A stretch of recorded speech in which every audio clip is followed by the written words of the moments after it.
দেখুন, আপনি পৃথিবীতে আসার পর আপনার উপর প্রথমত যেই জিনিসটি ফরজ করা হয়েছে সেটা হলো সালাত। এবং আপনি কিয়ামতের ময়দানে যেদিন উপস্থিত হবেন, আপনার প্রথম যেই হিসাবটা নেওয়া হবে সেটা হলো নামাজের।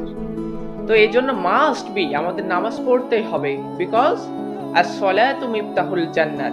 সালাত হলো জান্নাতের চাবিকাঠি। একটা তালা খুলতে গেলে যতটুকু চাবির অবদান, জান্নাত পেতে হলে আমাদের নামাজেরও অবদান ততটুকু। এজন্য রাসূল সাল্লাল্লাহু আলাইহি সাল্লাতু ওয়াসসালাম সহিহ মুসলিমের ৮২ নম্বর হাদিসে বলেন, বাইনার রাজুলি ওয়া বাইনাশ শিরকি ওয়াল কুফরি তারকাস সালাত। ব্যক্তি কুফর ও শিরকের মধ্যে পার্থক্য হলো নামাজ ছেড়ে দেওয়া। তাহলে ভাবেন কত বড় কথা। এজন্য মাস্ট বি আমাদেরকে নামাজ পড়তে হবে। শুধু নামাজ পড়লেই হবে না, নামাজের দাওয়াতও দিতে হবে। আপনি দাওয়াত দিতে থাকবেন, কেউ পড়ুক আর না পড়ুক ওটা আল্লাহ দেখবেন, আপনি দাওয়াত দিচ্ছেন কিনা এটা দেখবে। তো আল্লাহ আমাদের সবাইকে নামাজ পড়ার তৌফিক দান করুন। আমিন।